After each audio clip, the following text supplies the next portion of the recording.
All right, everybody. Welcome to the show. Welcome to Faith and Justice Podcast. I am here with my main man, Dr. B, who actually reached out to me and wanted to do this episode. So I appreciate that. And he had some show topics.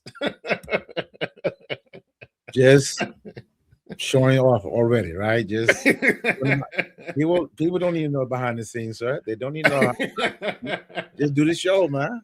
Good Lord, man. Man, it's good to see you, brother. It's good to see you, man. Good to see you too, sir. Showing your new hairstyle. That's nice of you, sir.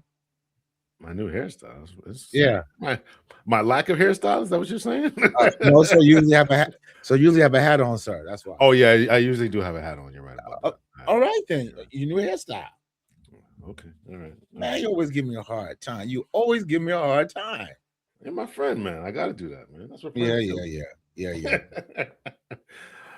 It's good. It's good to see you, man. How's everything, man? You're doing a lot of comedy shows, man. I keep seeing stuff, man. How's that going? Lord's blessing, good comedy. So God's given us a platform to produce our own clean comedy show at local events, but really stepped up by God's grace to do it at Mohegan Sun, which is one of 5 major comedy venues in Connecticut. Okay, good. Congratulations on that, man. Well, all glory to God. So thank you very much. Absolutely, man. Absolutely. Mm-hmm. Let me close some of these. Let me close some of these tabs here. Okay. So make sure we're nice and smooth sailing here. Let's do it. What is your thoughts, man? Before we get into what we want to talk about here, I want to get your thoughts, man, on what your president is doing, man. This brother's running around here starting World War III, man. What is this dude doing? Yeah, it's very concerning. But as I told the congregation on Sunday, God's in control. But it is concerning. Last month it was Colombia, and now it's Iran. Venezuela, you mean?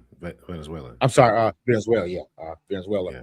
Now it's Iran. So what's next?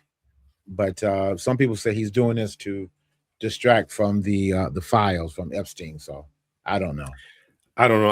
I don't buy that either. I don't buy that. I think we are bought and paid for by this certain small little country that's over there that wants to kind of rule their own dominion over there. I think he's bought and paid for. Now, in concerning with the Epstein files, and I watch a lot of independent news, so this is where I'm formulating my opinion. And I agree with this. In line with those files, and the amount of information that has been released thus far. It is very damaging to him and to many other people. And they want to control the narrative. Otherwise, hey, listen, we got this on you. Do what we want overseas, do what we want as far as our political interests. And therefore, he's doing it because he doesn't want any more damaging information to come out or whatever. So I wouldn't call it a distraction, but I certainly think it's linked somehow. I think that. Well, one thing I do know, the Bible is right and man is wrong. And the Bible says what's in the dark will come to the light. And I believe that. Mm-hmm. Well, I'm hoping that it all comes to light. Yes, I'm hoping that we see every single file, every single false redaction. I think that there's some people should be going to prison.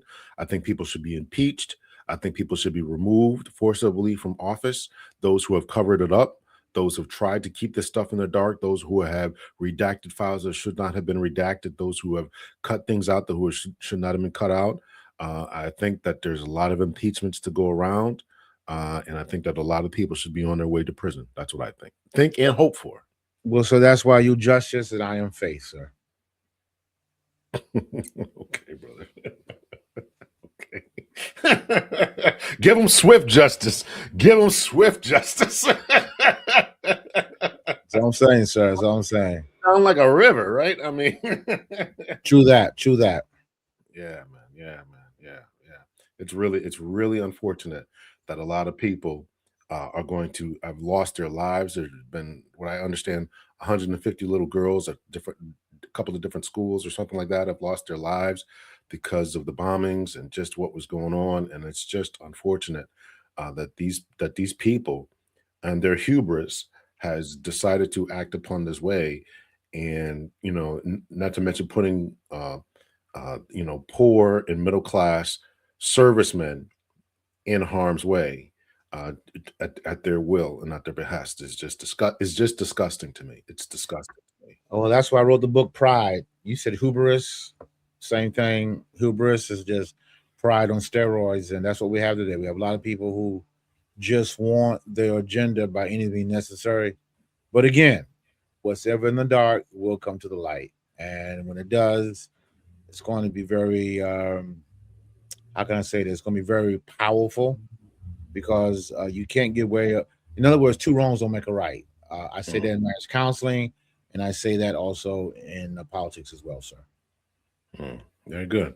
That's a new feature there, man. It's like and subscribe. I never saw that before. So Uh, I'm not sure who did that, sir. I thought you were showing off.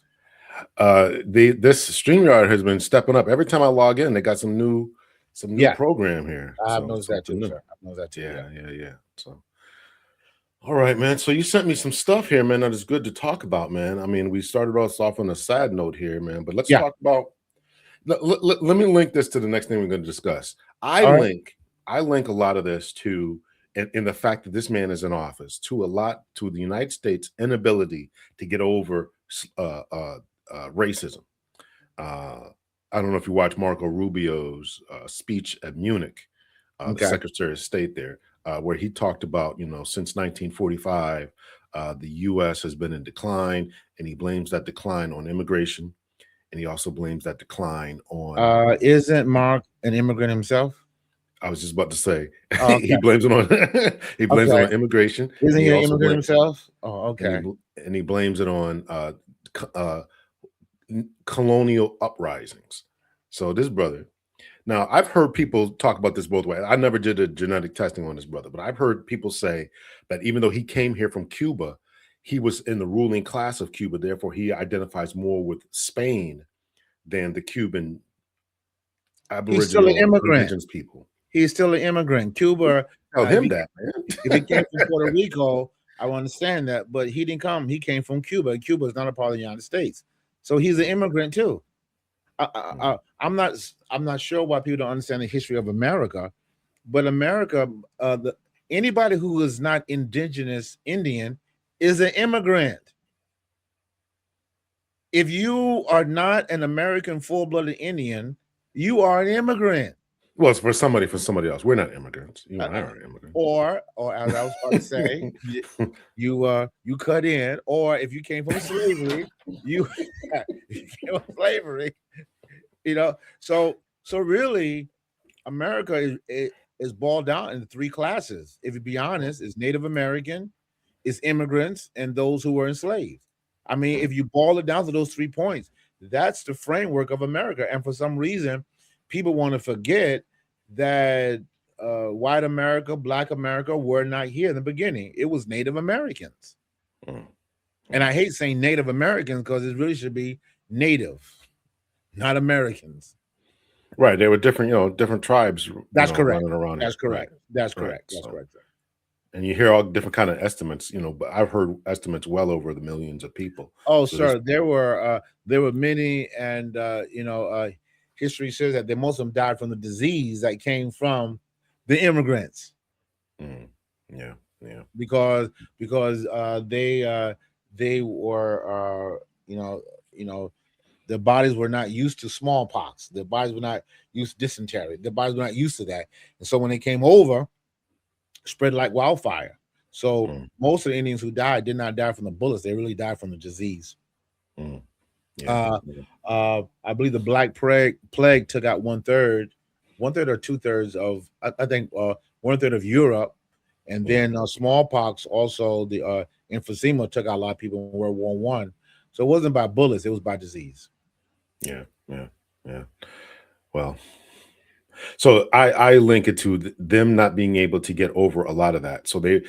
And then we get, we fast forward through all of history, which you and I have talked about. People always know slavery, Jim Crow, Yes, sir. all this suppression, and then in 2008, we get this Black man who ascends to the highest office in the land. And these people, in my estimation, just lost their ish and just could not get over that. And so therefore the backlash against Obama was now this guy twice. They would rather have a convicted felon and put this man in a White House than change the country and and wanted to change the direction of the country, the racial makeup of the country, all that. And now here we are. Well, the problem is that no one should be above the law, but it does make you say something's not right when you can have all those counts, um, have multiple baby mamas, and yet reach the highest office. So Mm. that right there should tell you something is definitely different in the water. But again, as a Christian, I believe God is still in control and He's going to get the last word. No Mm. doubt about it. What has been or has there been I won't even be surprised if you answer this in the negative. What has been the ideas, the teachings, the sayings, the announcements, pronouncements from the church? Has a bishop put out anything? Has the major bishop put out anything? The state bishop and the head Yeah. bishop put out anything? The last thing I saw recently was when Bishop J. Drew Sheard, which is the chief apostle for the Church of God in Christ, he put out something when Trump did the ape for Obama's and how that Mm. was very disconcerting and was not something that we should be relegating ourselves to. So even though they brought it down, the bottom line is it happened under your administration. And race. I mean, let's be honest. Racism is still here. I had a white brother. I mean, a really concerned white brother say to me, "Why do you guys, meaning black people, why are you always talking about racism?" You I said, people. I said, I said, in essence, my last name represents slavery. There are no Brantleys in Africa. So my last name represents slavery.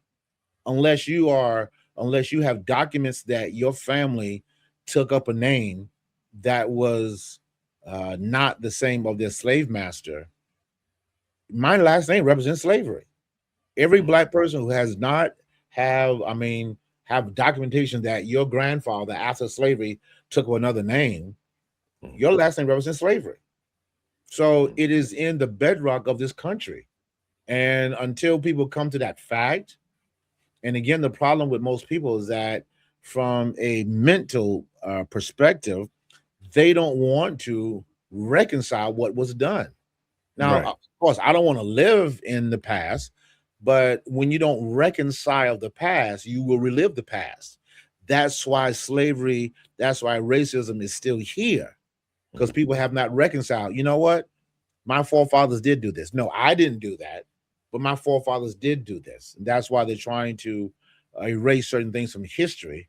But again, erasing history is erasing you, because if you erase Black America, you erase America. That is undoubtedly true. The reason why America grew so fast, because as you know, as a businessman, your biggest expense is labor. When the labor is free, the profit margin is so high.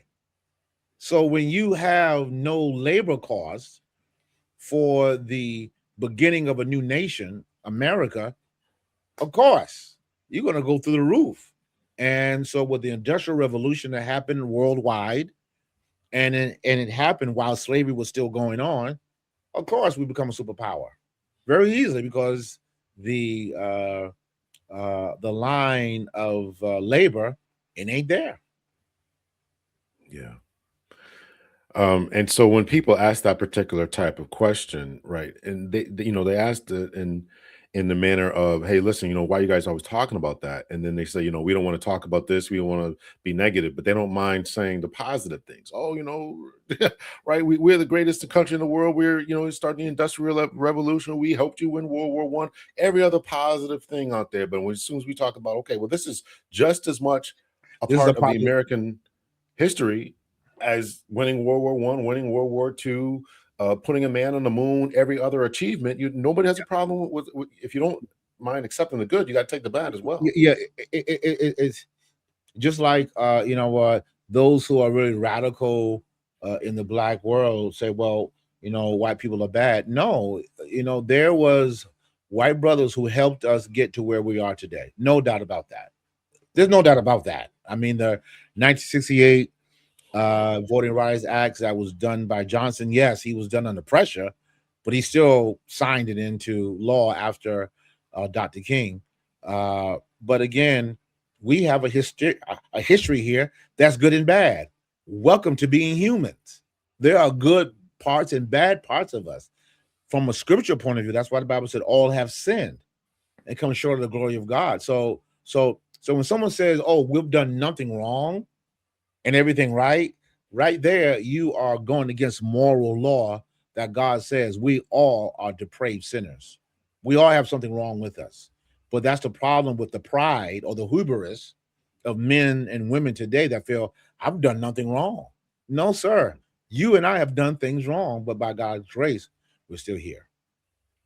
So I did a show the other day, and this other guys. You do a lot of shows too, sir. You talking about me doing comedy? You do a lot of shows, sir.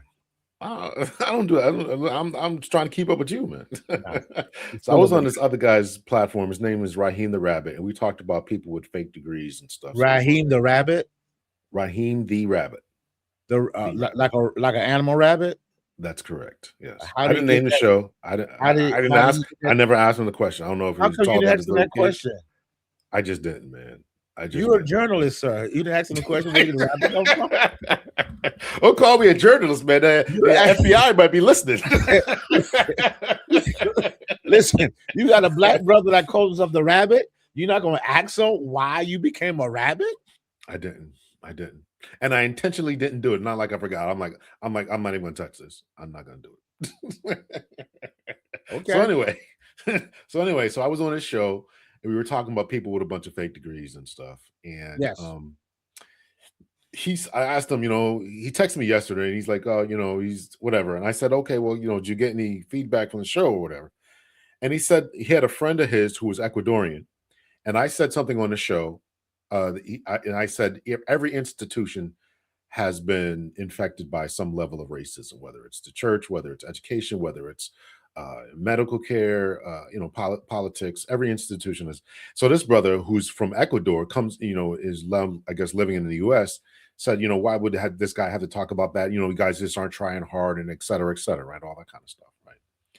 So the point isn't to talk about slavery or whatever, but the problem is that African American people have been beat down, held back by every single institution, as I said, since slavery. Slavery to me, here's my honest opinion about slavery. Slavery, while it was heinous and it never should have happened, and it was certainly crimes against human nature, crimes against human beings. If we had gotten the 40 acres and a mule that was promised to us, and if the United States government had never ended Reconstruction in 1877, and we were allowed to go up and move up and all that, we would be in a vastly different place in 2026. The problem was, as you know, we were held back through redlining, through Jim Crow, through humiliations, the inability to go to certain colleges, numerous lynchings via the KKK and other platforms, never getting justice. All these types of things. And of course, the media, as I mentioned, all institutions, you couldn't go to certain places. You couldn't write the media, another institution, cartoon images of black folks, all these different types of things inside the media, saying the word dumb and stupid and this and that. And we can't do anything. And we deserve our place at the back of the table, back of the bus, back of the line, even if we are allowed to get in line. That was the problem that has caused a mental problem, an issue within an African American mind that has to be defeated. To this day, we're still fighting against a lot of that. Have you heard of Michael Donald? Michael Donald? No, I have not. No. Okay. Michael Donald was a 19-year-old black man who was lynched by the KKK in 1981. I didn't say 1961. I didn't say 1881. I'm talking about 1981.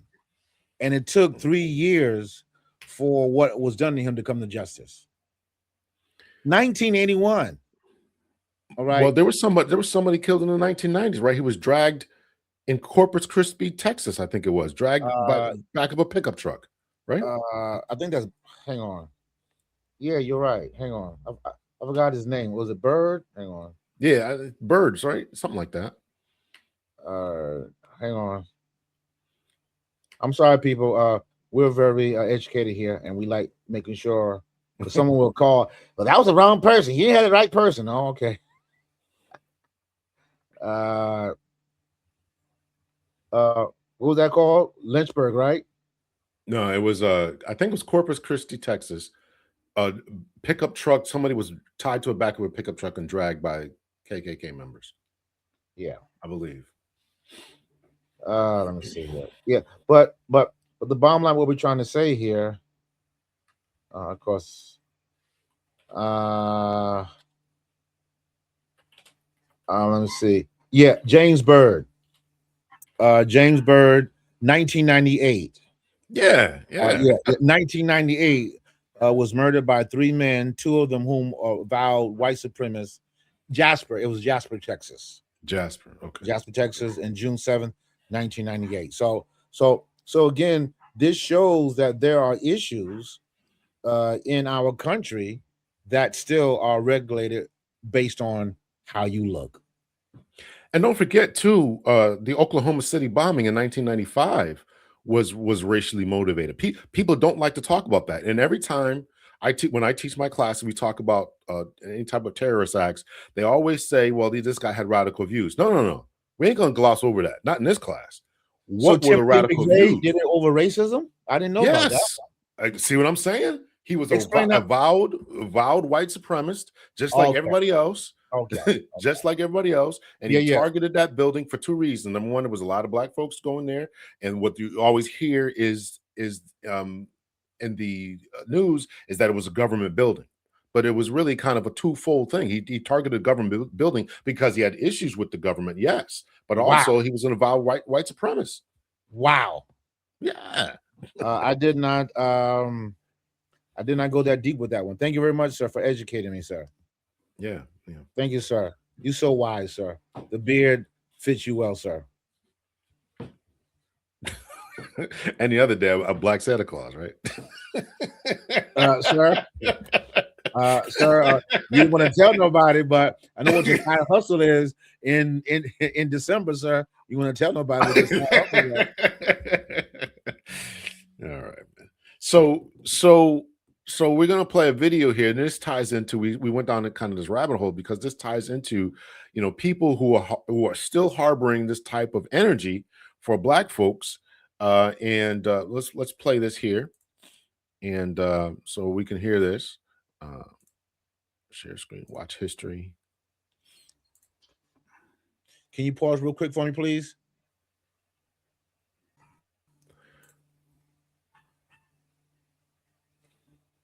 So this wasn't live, then y'all still aired this? You have Michael B. Jordan and Delroy Lindo was presenting an award at the BAFTA Awards, and someone yelled out the N-word. Delroy and I are delighted to be presenting the first BAFTA of the night for a vital part of movie making. We're here to celebrate. Now that person was John Davis. They said that he had Tourette's syndrome. That we shouldn't think it's racist because they be having these type of tics sometimes. Not only that though, y'all, they ain't even apologize to Michael B. Jordan and Delroy. They apologized to the audience. So even if y'all did want to run with this, it wasn't racism, we shouldn't think nothing so at least apologize to the ones who it happened to. Y'all don't know how it made them feel. But no, y'all didn't. Like I said at the beginning, y'all aired this still. I edited a couple things out. Y'all ain't wanted to be aired. But this award is not live. Why would y'all put this out for the world? My thing is, why would it even be in his vocabulary? And you know he had to mean it. He said ER, not the nigga. He said ER. Have this female, she speak out and she try to explain because she had the same syndromes. Listen to it. It's a sad day for the Tourette syndrome community, especially for the ones that have coprolalia, because when you come online and you see thousands of people hating on your condition, specifically coprolalia, because that's something that is already very embarrassing for all of us. Not going to say that people can't be offended by the fact that somebody said the N-word as a tick. However, it's not something that somebody can control. It's not something that somebody wants to say. And I've been seeing a lot of people be like, well, he said it like when the crowd went silent. That is most likely when a tick is going to happen when you're in public, when you're in complete silence, or when you're trying not to say or do something. Now, baby girl, I kind of understand what you're saying. I just gotta disagree because it's like you said all that and you ain't make no race comment. You know what I'm saying? Like this have to be in that man. This is how he feel. I feel like this is what he meant. It's how he always been feeling. When a white person walk up there, did he yell out shit that you put in the soup? I ain't watched these awards, so was they the first black people that walked up and announced the award? That's gonna make the story even worse. He waited to the two black dudes to come up there to say that? Nah, I disagree. He meant that, y'all. For real. I know it's gonna be a couple people talking about something, no, you shouldn't take it away. Well, I am. I'm taking it away. He meant that. Even Jamie Foxx said it. Out of all the words, you could have said anything else but the N-word with the ER. Unacceptable. You meant it, bro. You meant it. The fuck? So this wasn't. Yes, sir.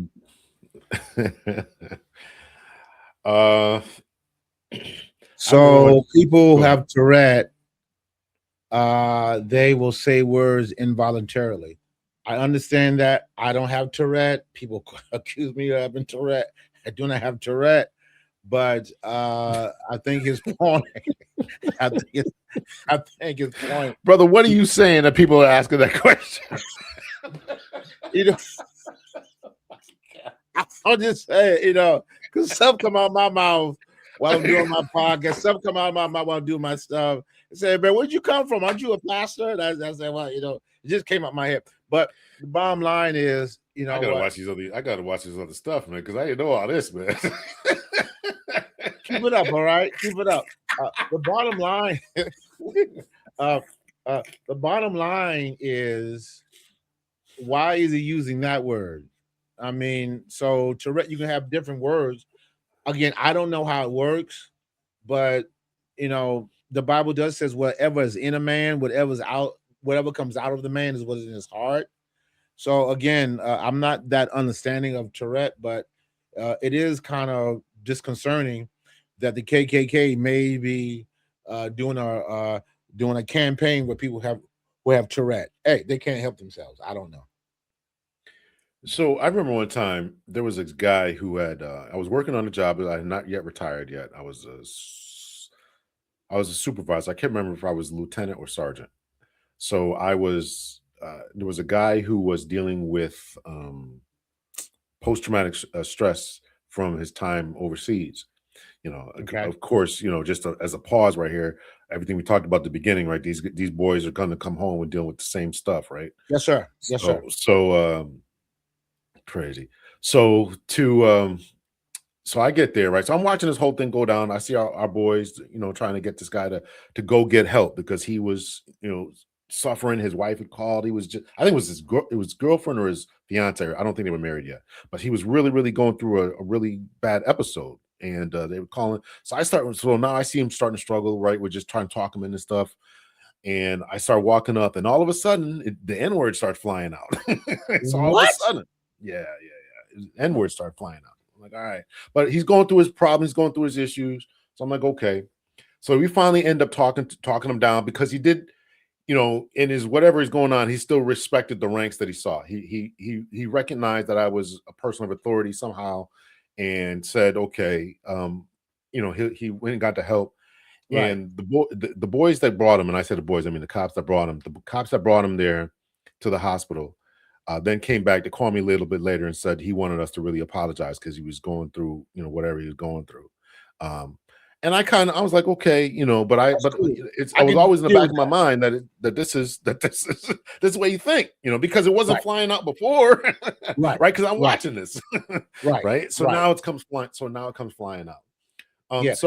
So I can definitely understand that, you know, it's in people. And again, this links back to what we were talking about. When I do, even though this is not my area of expertise, but I talk a lot about journalism and I talk a lot about communications when I'm teaching individuals, because the images that we see, whether it's the commercials, the movies that we watch, when the black guy's always dying first, that always imprints on people's minds to how we think and view the world today.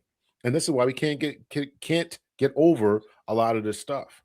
It's the projection. As a marriage counselor, I'm always talking to men that most men cut up in marriages because they saw a very bad prototype.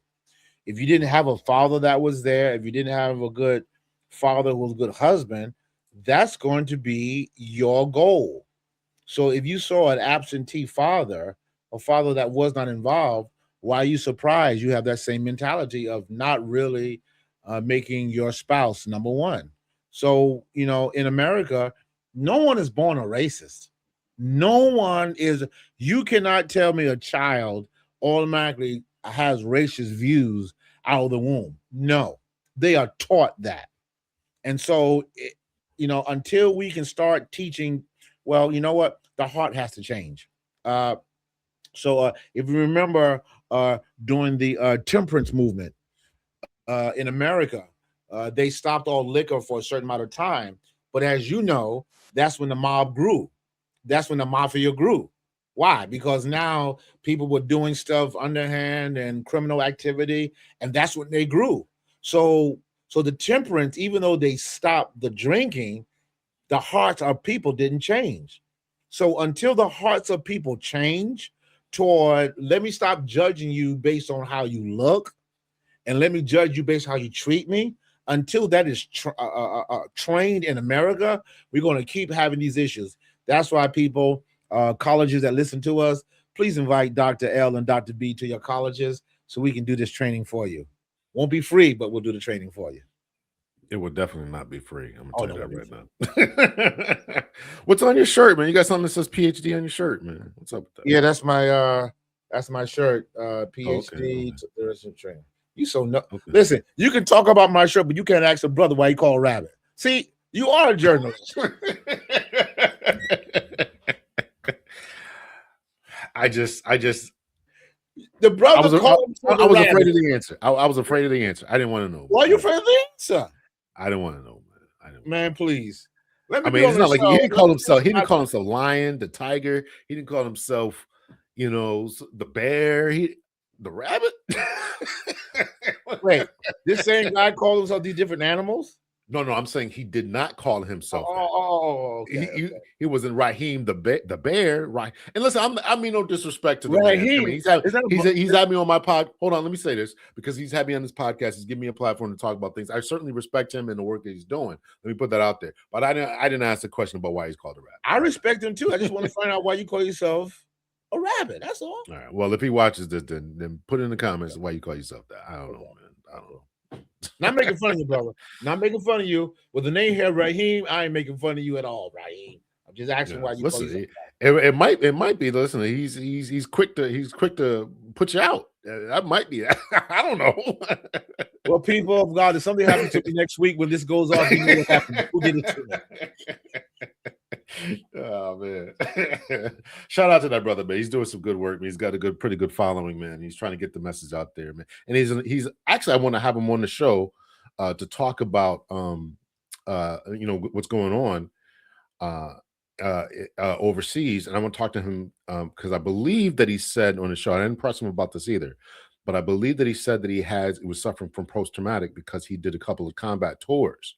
Wow. So I want to have him on. I want to have him on to talk about that. What we can expect from these brothers who are coming back. Yeah. I think that's important. There's another friend of mine who's dealing with that as well, dealing with some tours, some combat stuff. So, PTSD. I mean, if I want to be really real, anyone who's been in slavery or who has experienced any racism is PTSD. A lot of people don't know Columbus Day came out of the largest hanging of Italian Americans in New Orleans. And the president of that time, to appease the Italian community, created Columbus Day. A lot of people don't know that. I was one of those lot of people because I didn't know that. Hang on. Okay, I didn't look it up. Hang on. Yeah. Hang on. Background of Columbus Day of Italian People, you're gonna learn something when you come to us. You're gonna learn something when you come to us. Italian American hand. Hang on. Yeah. I got it. I got it right here, man. All right. Tell me, sir, because my stuff is mine a little slower than yours. I'm reading from AI. I always say you got to take this for what it's worth here, but let me put it on the screen here. Stop screens. That way people can read it for themselves. This is AI, but here we go here. This says, I've typed in origins of Columbus Day hanging Italians, and this says Columbus Yeah, that's it right there. Go ahead. Columbus Day was first proclaimed as a national observance in 1892 by President Benjamin Harrison, Right. in direct response to the mass lynching of 11 Italian immigrants in That's New correct. Orleans the year prior. That's The correct. proclamation served as a diplomatic olive branch to repair relations with Italy and to appease the Italian American community during a period of intense xenophobic violence and discrimination. Yes, sir. And it goes into the lynching, Yes, sir. political and diplomatic fallout. Yes, sir. This is something, again, this is the history that we need to get, because when Yes, people sir. are talking about the Indigenous Peoples Day and all that kind of stuff, right? This whole thing, let's remove Columbus Day and let's institute an Indigenous Peoples Day. A lot of people were in agreement with that because of the history of Columbus. But if people would have understood this history and understood that, yes, there were a lot of Italian people. We often talk about Black people being lynched. There were a lot of Italians who were lynched as well. Some Jewish people as well who were lynched in this country. So this needs to be taught, and maybe we could just have a different, keep Columbus Day the way it is, and have an Indigenous Day another day. The thing about it, this Columbus Day was done in 1891 of 11 Italians who were lynched. So that should say that Black History Month shouldn't took that long, because Black Americans were lynched more than Italian Americans. And yet it took the 1980s and 90s to get Black History Month. And then I think 2-3 years ago, they finally federalized that lynching is a federal crime. That's unbelievable to me. They just did that after George Floyd. They just did that. Yeah. They just did that. So again, when you were trying to erase Black history, you got to erase some Italian history. You got to erase some Jewish history. You got to erase some Irish history, because there were things done wrong to them as well. Yeah. And this is the thing. Go ahead. So I'm sorry. No, go ahead. I'm sorry. I'm just saying that, there is a perspective. A lot of people don't know that slavery really started in the modern age with Portuguese. It didn't start with white, with Britain. It started with Portuguese. That's how they started their trade. But am I mad at Portuguese people? Absolutely not. But at the same time, you got to understand the history of it, though. At the same time, when you don't understand your history, you will repeat the history as well. Yeah, definitely true. Definitely true. You definitely taught me something. I did not know that. And we could stop. I am honored. I taught Dr. L something he did not know. I'm honored, sir. God bless you. Thank you, Lord, for giving me this opportunity. Thank you. Yeah. Listen, I want to say, man, that if we could really teach the full, unadulterated, unredacted history, then we could get some healing in this country. Thank you. Yeah. we could get it if we really understood that. So I never heard this. I never heard that. So yeah.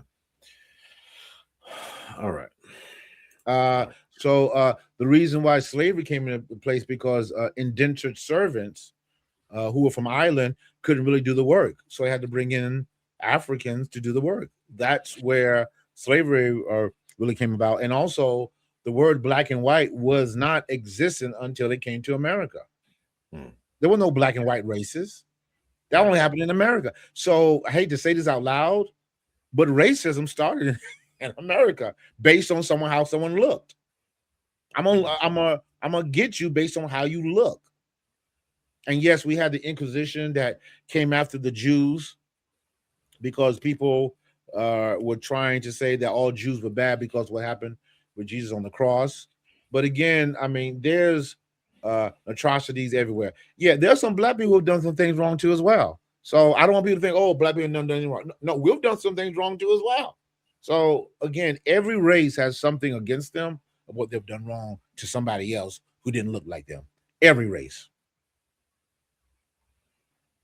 Okay, I was with you to the last statement there. I don't think we did it because black people had things done to them because of their race.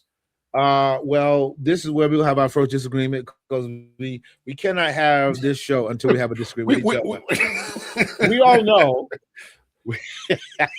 we all know that there's no way that a white man could come to the west coast of Africa and just say, give me black people, unless there were tribal wars among themselves. But tribal wars amongst themselves is not an indication I'm doing this to you because of your race. We're doing it because of tribal wars, and we all may be dark skinned, you may be light, a little bit lighter or whatever. Your nose is because of, but it wasn't based on race. It still was an injustice against another people, even though, matter of fact, but wait. It's even worse when you do it among yourselves. That's even worse. But the concept. No. Okay. Here's my point. The point is that the concept of race, as we just said, wasn't a thing. So we're just doing it to those people over there. Now, when Europeans started to really dig into this, they said we are all going to be one. Remember, there was a bunch of wars going on. Just people, there's this guy Matt Walsh. He did a documentary about this, and he thinks he's this smart, intelligent guy. He does the real history of slavery, and he's kind of saying the same things that we're talking about right now. That there were wars in Africa, and they were doing all this crazy stuff to each other, and they were a bunch of barbarians and all this kind of stuff. But they were doing the same thing in Europe. They were eating each other. The Celtics were eating each other, right? You can barely find these histories, but they were doing the same things, right? They were inventing all the different types of methods of killing each other, these different torture machines and all this kind of stuff. So they were doing the same thing. I'll give you that. What made it different was and here's where Marco Rubio's speech started to come in at, is because now they said, oh, wait a minute, why are we killing? Why are the English were at war with the Irish and all this kind of? Why are we doing this? Let's all just get together and let's just gang up on these Indian or these natives and these Africans. That's where it got different at. That's where you get the concept of race. All these Africans are just black. We're all white. You may be Dutch, you may be Italian. Well, not Italian. You may be Dutch, you may be German, you may be English, you may be French. Even at that time, the Irish and Italians weren't counted. Even, and there was always this idea about whether that's correct. The Russians and the Eastern Europeans and all. It gets all kind of wonky when you start looking at it, right? Right. So this concept of attacking people just based on skin color, based solely on skin color, is a relatively new phenomenon. Okay. Relatively. I will digress until I see something differently. I will digress because as you say things, I can agree. I will become a savage if you come into my home and just take my wife and rape my children. I will become a savage too as well. So I think your perspective of when it comes to the black race and just trying to take over people just for the funds of it, I can see that perspective, sir. So I'll digress. Yeah. You're right, sir. Yeah. There's a book who tries to elucidate this. It's called Less Than Human. I think it's on my Kindle. I can't remember. Anyway, it's called Less Than Human. There's a couple of other books I've been reading about this because I'm trying to understand where racism came from. Hold on a second. Okay. People, we're seeing the beautiful desk of Dr. L. You can see his books, the encyclopedia. You see his coffee cups. Great man. I'm sorry, he's back. All right. So this is a book called Before Color Prejudice. I have not read this yet, so I don't want to make it seem like I have. This is a book that's on my reading list to do. Before Color Prejudice. Here's another one, Blacks in Antiquity. People need to read this because it'll tell you what we were doing. Black people ain't never built nothing. Whatever's whatever. Oh, that's not true. Right. Couple of other books. I'm not going to take the time to look for them, but there's another one. It's called Less Than Human, and it talks about that there was always something within the human DNA psyche that really kind of otherized people, and it's a pretty good book. He does make an argument, if I remember, that there was some type of racism going on in antiquity.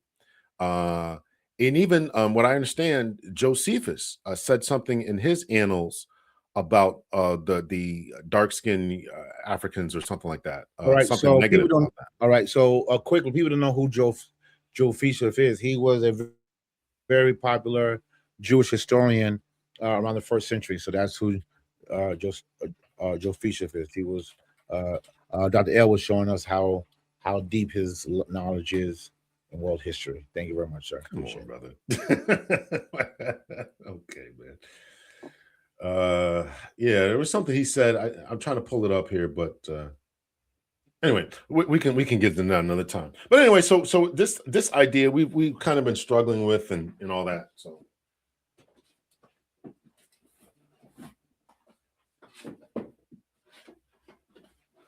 all right, sorry about that. I had to put my books back there. So yeah, That's all right. all right. What else? What else we got here? Oh, let's. You got anything else you want to say about that? No, sir. No, sir. No, sir. I'm fine. I'm fine, Dr. L. All right. Let me put this other one up here. Thanks for having me on your.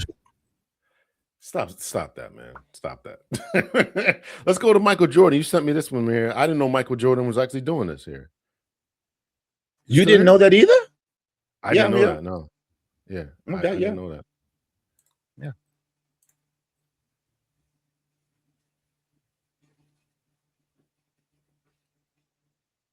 Guess we'll see him in Phoenix. Well, they said this could not be done. Winning the first 3 races of a NASCAR season. No one has ever done it. Not since 1949. It happens today. Three-peat for Tyler Reddick. 23-11 in Toyota. Great work. Guess we'll see him in Phoenix.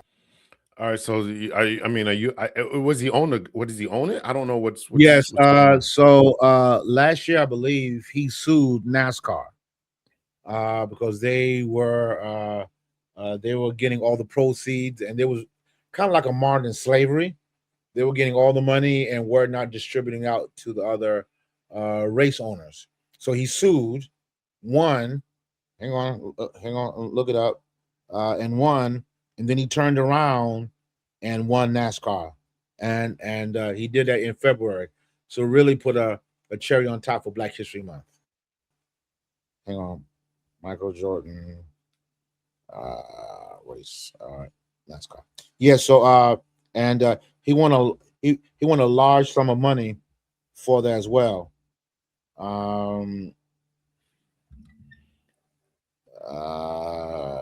Explain this lawsuit to me. I don't understand. Yeah, it was let me I don't want to say it wrong because people will get us on this here. Yeah, so yeah, the dispute. Now I don't understand NASCAR at all right, but I guarantee a lot of brothers gonna get in NASCAR after this. The dispute centered on NASCAR charter system. A charter system is a charter guaranteed team entry into every Cup Series. Also guarantees a share of race revenue. There are 36 charters available. The core issue: NASCAR had too much control over teams. The charter agreement is restrictive and unfair. Revenue sharing is not transparent. NASCAR operates in a monopoly. The bottom line. And so he won the agreement. They're not showing me how much he won, but he won a lot of money from it.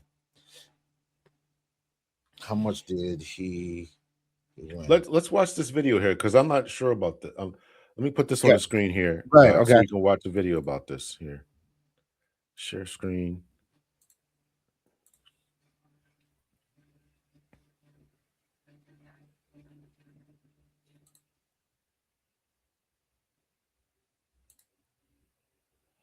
That's not what I want. Yeah, I guess I'll go with that one.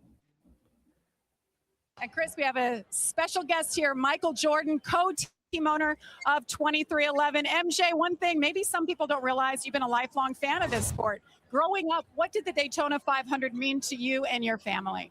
It was a group event. You know, the family sit there and we watch the race. You know, 4 hours, 5 hours, 6 hours, doesn't matter. We were going to watch the race. And for me to have an opportunity to continually come back and see a part of this kind of reminds me of being back at home in North Carolina and being able to kind of connect with the family and just be able to watch the race. During the off season, you and NASCAR agreed on a settlement, and you kind of feel that positive energy in this garage. How will that bring all sides together to benefit NASCAR moving forward? Communication. You know, the thing is that, you know, both sides have been, you know, somewhat at a stalemate, and we both needed to have conversations about change, about how we can grow this sport. Unfortunately, we had to go through what we had to go through last summer, but I think coming out of that, we have a much better appreciation for each other. And I think it opens up conversations amongst each other to continue to grow the game. Don't forget about the fans. You know, the fans make this game so much enjoyable to watch. So as much as we can listen, change, please the fans, please the teams, and as well as continually grow the sport, I think everybody's going to be okay. All right, today's big race. You have 4 horses out there. How do you keep tabs on? I don't want to watch the rest of that here. Let me see here. Yeah. So he had 4 cars at NASCAR, and one of his cars won. That's just the bottom line. I want to know about this lawsuit because I don't really understand what he was suing about. Again, he was suing that NASCAR was too much in control. Come on.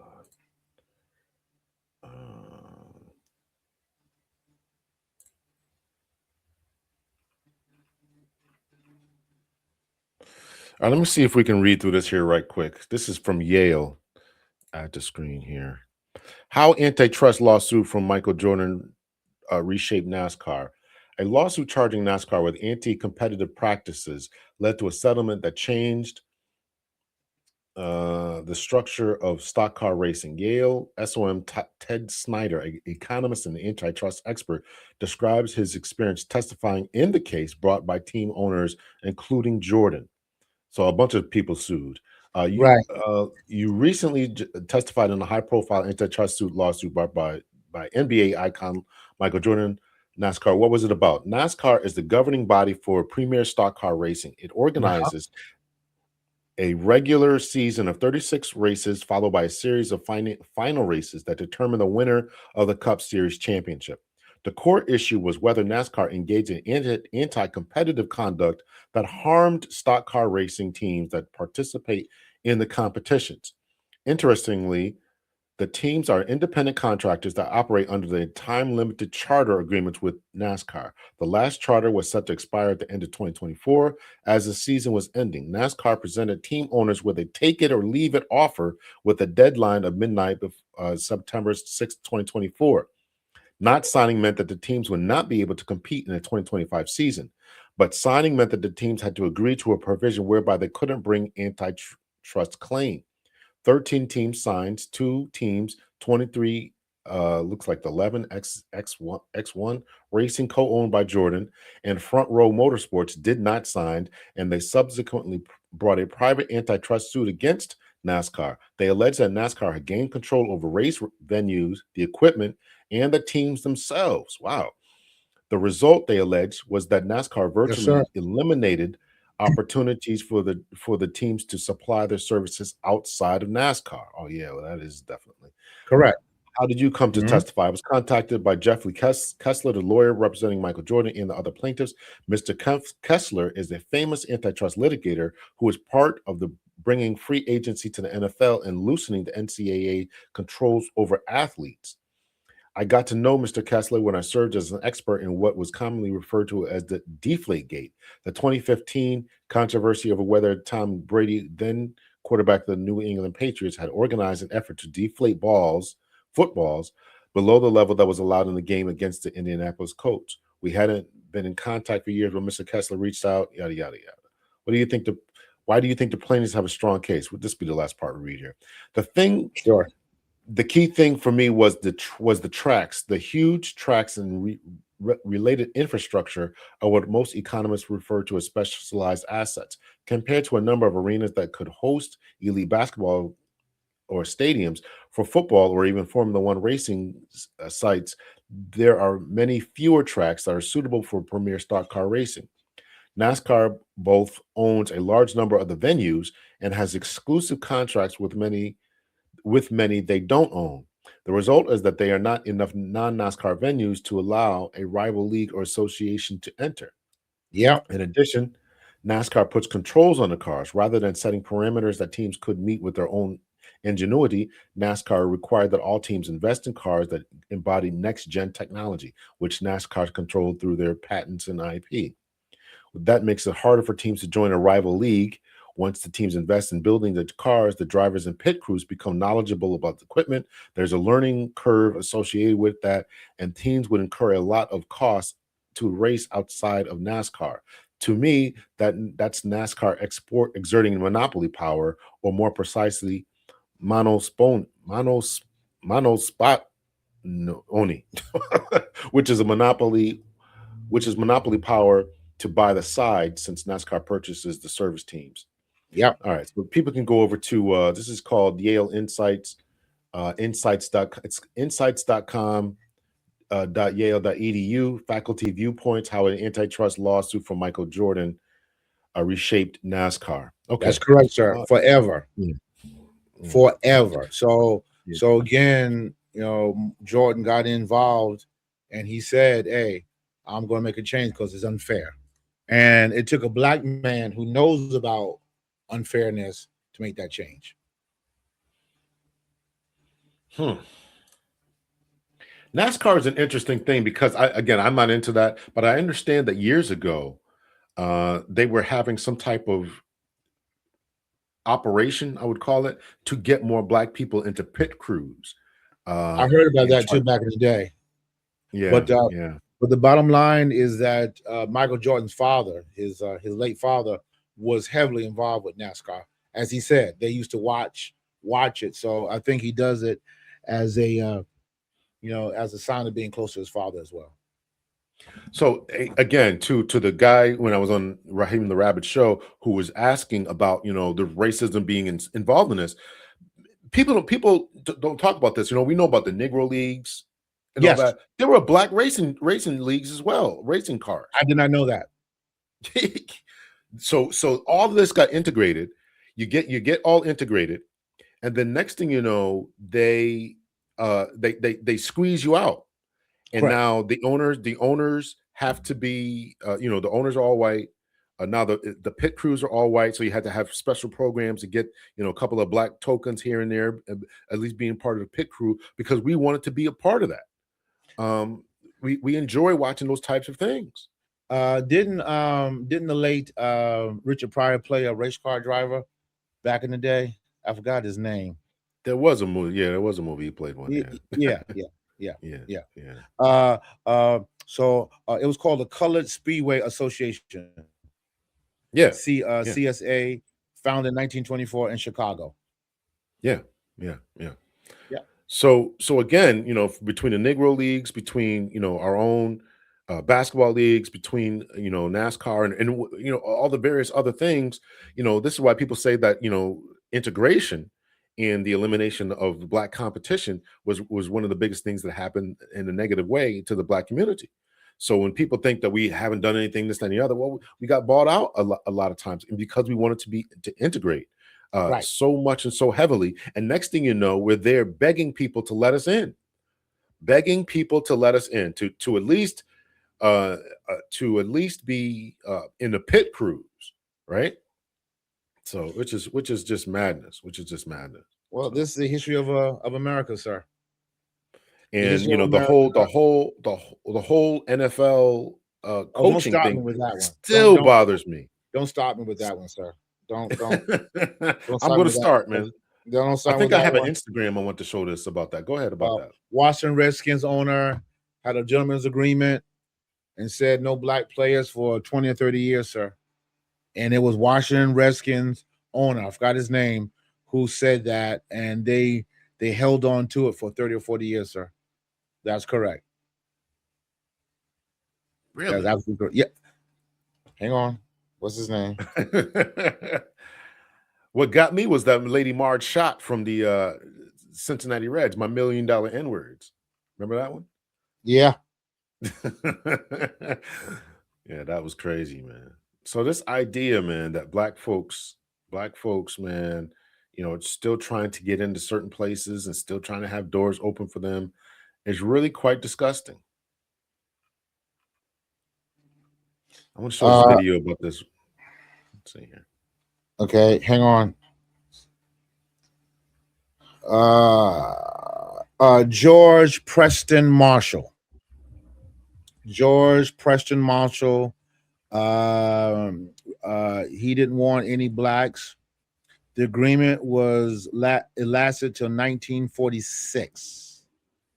It started in the 1930s and lasted till 1946. And he had an agreement that he would support racial segregation, and he had this agreement that there would be no blacks to play on his team, but he did that for all NFL teams because apparently he was a big wig and had the power. Hang on here. Yeah. So he was like a godfather to the NFL, but he did. Yeah. So as a result of gentleman's agreement promoted by Marshall, NFL's teams did not sign black players until two teams broke their agreement in 1946. Yep. And there was a gentleman's agreement that started that. That was it, sir. Let me play this video here by this white lady who's speaking on the recent lack of hiring of NFL coaches that for this last round that's just came up. This is on Instagram here.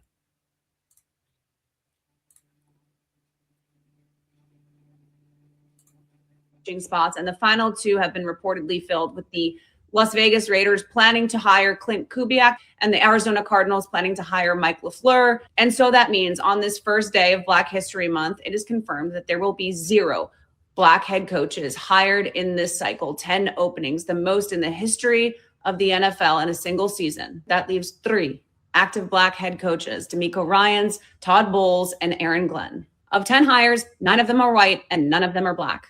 4 of them have been head coaches before. 6 are first-time head coaches. Feels like a good time to point out that there have only ever been 11 black head coaches to be given a second chance at a head coaching job after being fired from their first. I will also yet again remind you that the NFL is majority black. It was up to 75%. Right around the 2018 mark. It has gone up and down since then. You're going to hear a lot about the development of black coaches, especially at the offensive coordinator position, which is more of a feeder position than defensive coordinator at this point, although both are getting head coaching jobs. There is an issue with developing black coaches into head coaching candidates. And that is true because that's systemic. That is institutional. Meanwhile, there are now 2 sets of brothers as head coaches in the NFL, Mike and Matt LaFleur, and Jim and John Harbaugh. The ability for white coaches to make their way up the ranks, through the ranks, and be hired and be given the benefit of the doubt and be given second chances and third chances is so clearly biased in favor of white coaches that it seems honestly kind of stupid for me to even say it out loud. This is straight up racism. That's it.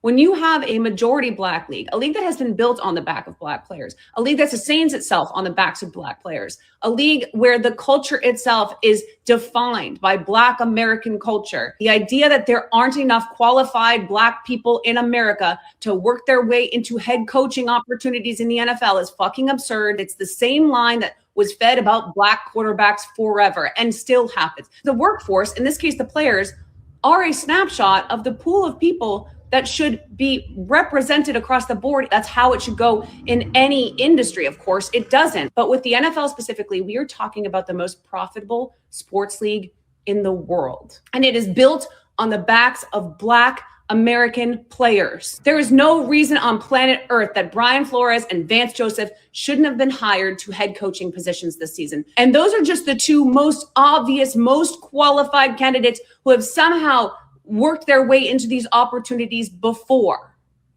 There are qualified coaches who have never even gotten the opportunity to get their names in front of us for us to consider them. This is pathetic. And it is inarguable that underqualified white men are getting these jobs. Men who should not get these jobs are getting these jobs, and fans and the players on the teams are suffering for it. And I'm sorry this keeps fucking happening. The NFL had 10 open head coaches. So that's it. And people we're in here. Byron Leftwich, who I can't understand, doesn't have a job either. You know. So. Yeah, he was with. I forgot who he was with. He used to be a quarterback back in the day. I forgot what. Yeah, he was a quarterback. Yeah. Yeah. So listen, man. So this is why to this guy from Ecuador, this is the problem. It's in every instant. You cannot tell me that all these dudes who have come up through the system are not qualified to do it. You can't tell me that. I can't be convinced of that. So my thing is, you know what? I don't want to give somebody a job because they're color. I want them qualified. But I do know there are a lot of other qualified men in the NFL who can coach that happen to look like you and I. But we can't forget that the teams are owned by white owners. And so there's a comfortability factor that's needed. Now, maybe it takes the players to say, listen, next opening, we want someone that look like us. Whatever. I mean, I didn't realize it was that high for the NFL. I know it was high in NBA, but I didn't realize it was 75% in the NBA. I mean, NFL. All right, yeah, I knew that. I don't really watch it like that, but it's definitely high. And I don't even think the NBA has that many head coaches, right? Every time I look around, there's some dude, some mediocre dude who was sitting the bench, right? I'll never forget that dude, Scott Skiles. This dude was Scott exactly. Scott Skiles was freaking a head NBA coach and was a terrible basketball player. Terrible. Like, how does this dude how did you do this, right? Even that dude, he had a good college, what was his name? He used to play for Providence when I was in the 80s, right? Danny Donovan, something like that. Yeah, but just because you're a bad player don't mean you can be a good coach, because there are a lot of good coaches who are bad players. Well, Phil Jackson wasn't a great player. He was a great coach. He wasn't a great player. I mean, he wasn't. Well, I mean, he didn't go to NBA Hall of Fame for being a player. So again, I get this. Here I get this, and I'm not disagreeing with that. And I don't want to see a player I don't want to see a token black dude there either who's losing all the time either. But you can't convince me out of the 75% of black folks who are working their way through the league, nobody can understand and breaking down footage and tapes and this, that, and the other, right? And I remember John Gruden. Remember John Gruden? You know, yes, another racist dude, right? Remember John Gruden? Matter of fact, they were thinking about bringing him back too. Because he's a good coach. There was a team that was thinking about bringing him back. So Phil Jackson was inducted in the Hall of Fame in 2007 as a coach, not as a player. Yeah. Listen, my point is that you got to give people the opportunity, and you can't convince me that 75% of the people who have come through this time, and again, you can work your way up. There are plenty of college coaches or people who can run offenses, etc., who can work their way. John Harbaugh, those dudes are college coaches, but yet they're in the NFL. Yeah, but to be the devil's advocate, you see what happened with the Michigan coach who got wrapped up in the wrong place and had an adulterous affair.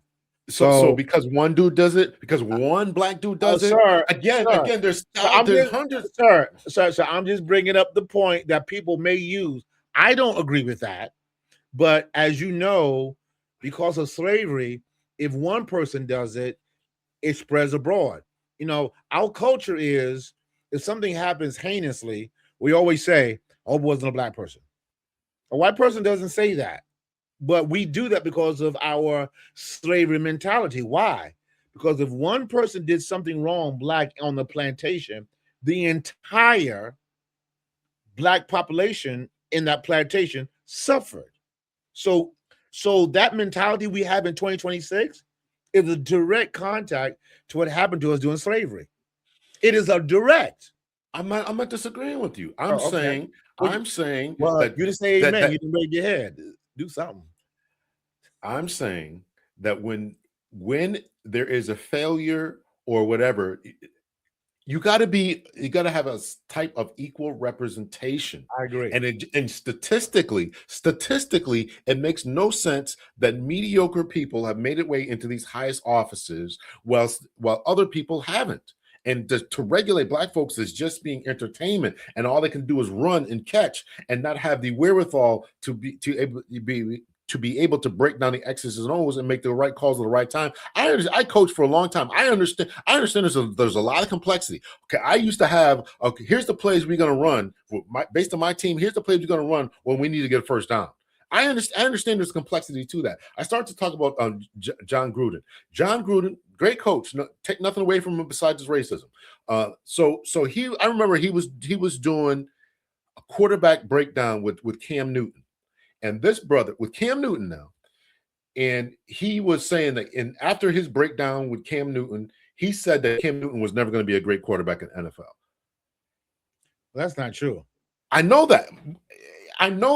But here's what I'm saying. They already have this perception. And Cam Newton was one of the best readers of the defense and what was going on. And that's what he was saying. He was saying, can you break down this defense and understand who's coming from this, what slot is going to be open, this, that, and the other? And can you make these adjustments on the line in the fly and in that 40-second window? Can you do that? And John Gruden didn't think he would be able to do it.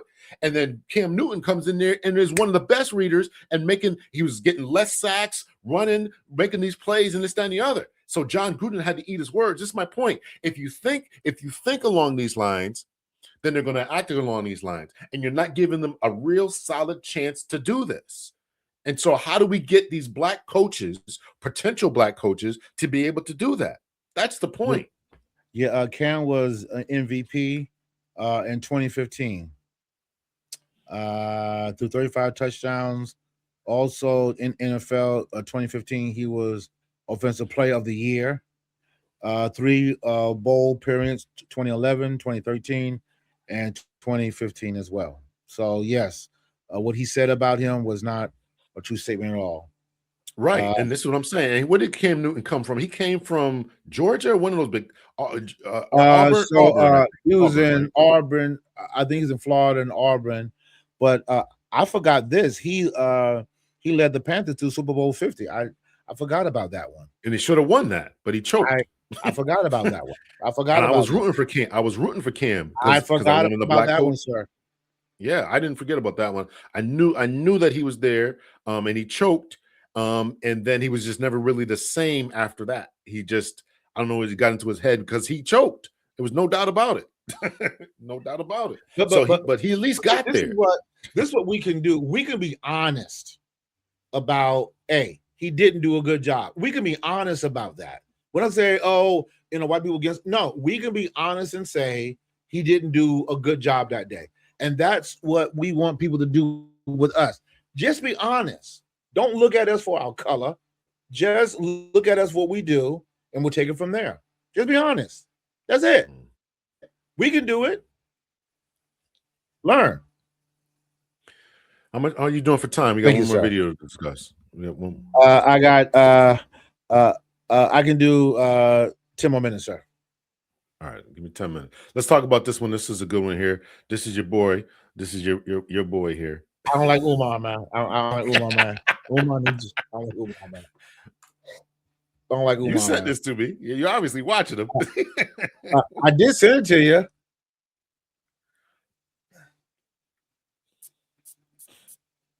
Big difference between the snow bunny and the African queen is the snow bunny will find a black man in progress. She will find him on the job. She will find him on the university. And that snow bunny with potential, and she will invest in him.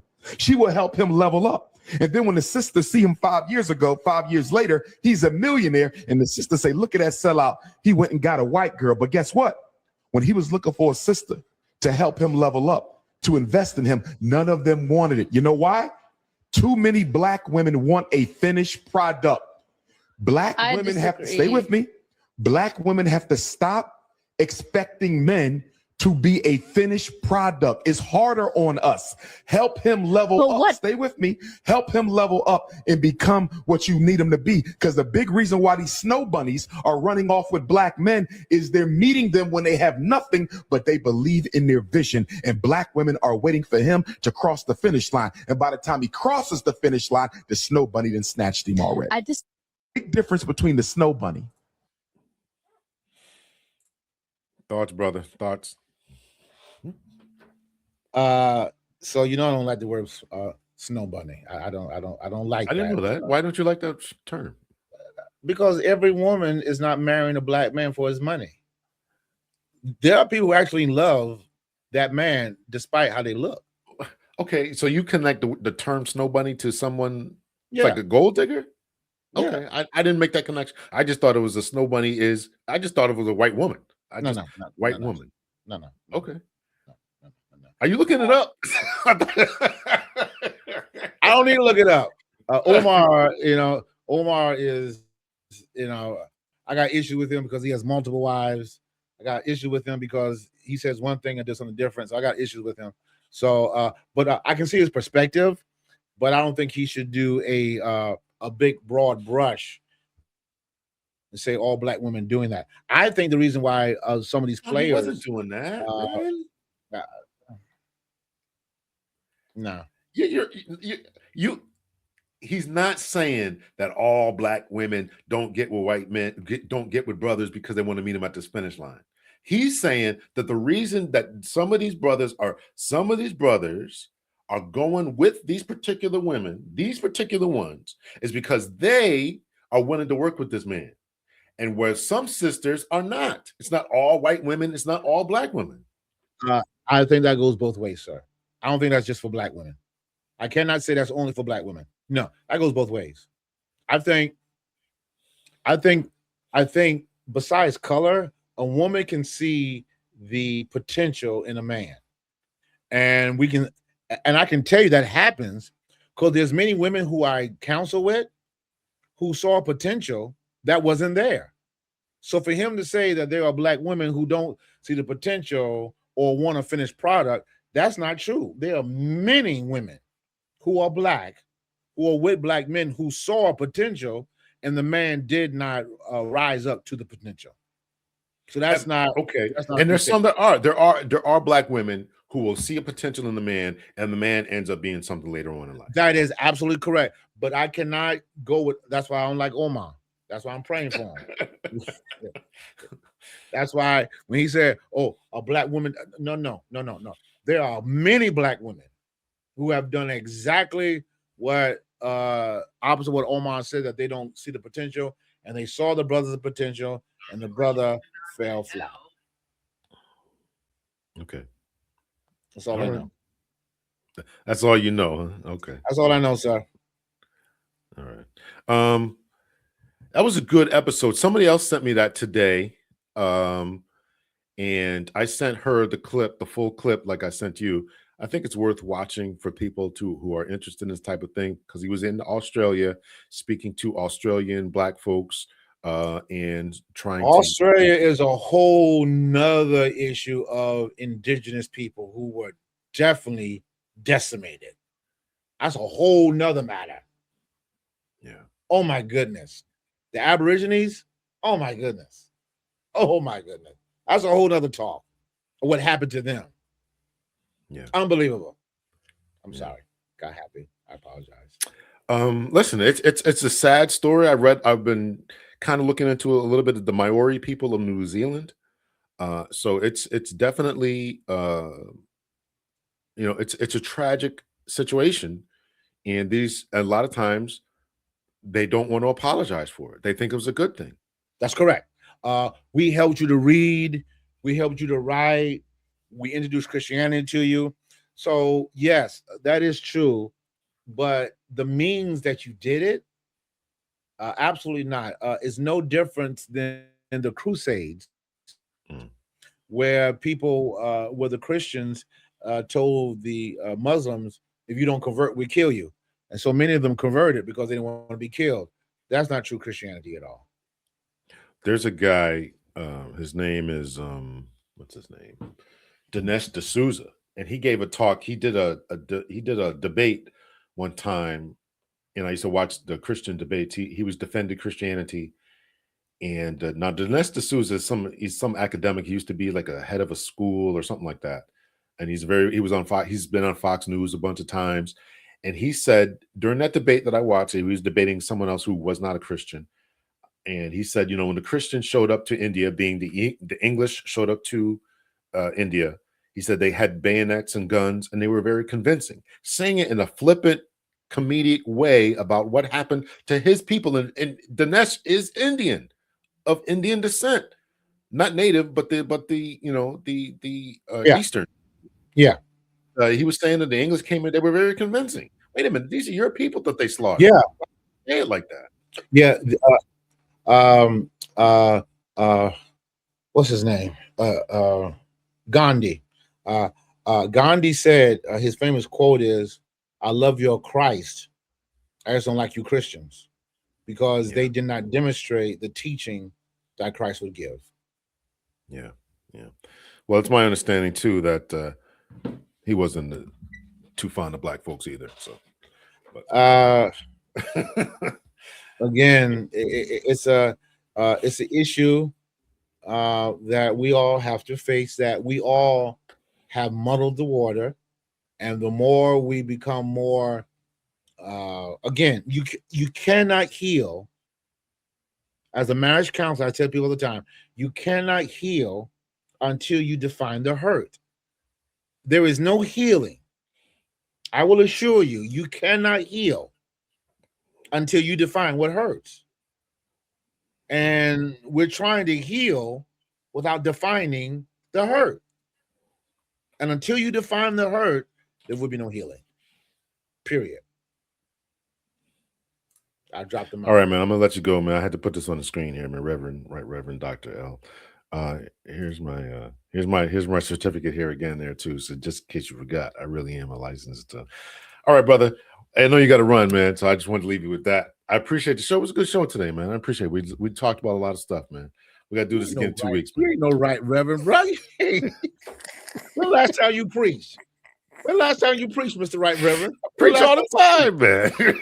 When's the last time you preached in front of a congregation? Right, got a Reverend? congregation tonight. When? Man. I preach all the time, man. When? I preach all the time. When's My the last podcast time is preaching. you My preached? podcast is When's preaching. the last time you preached in front of a live crowd and open up the book? Open up the book. I did that. Excuse me. Let me finish. Open up the book and expound on the word. When the last time you did that, right, Reverend? I did that on a show where we were talking about Not a show, your sir. book. In front of people, right, Reverend? I was in front of the show. It was a live show. It wasn't recorded like we're doing right now. It was a live show. I did it. I opened up the book and I showed, and we went through the scriptures and we talked about what a woman should be adorned when we were talking about your boy there. What's his name there from Atlanta? What's his name there? You know what I'm talking about. The preacher there. His wife was all dressed up scantily. Brian. So I opened up the book and talked about how women should be dressed in the church. This is what the book says. I did it live. I certainly did. All right, sir. All right, sir. I know you got to Please, go. sir. Bye, sir. I'll talk to you, brother. Y'all hit the like button. Take care. Let me put this on here. Hit the like button, y'all. Go ahead. I got to put this on the screen. You go ahead, man. Hit the like button, y'all. Yeah, hit the like button. Much love and peace.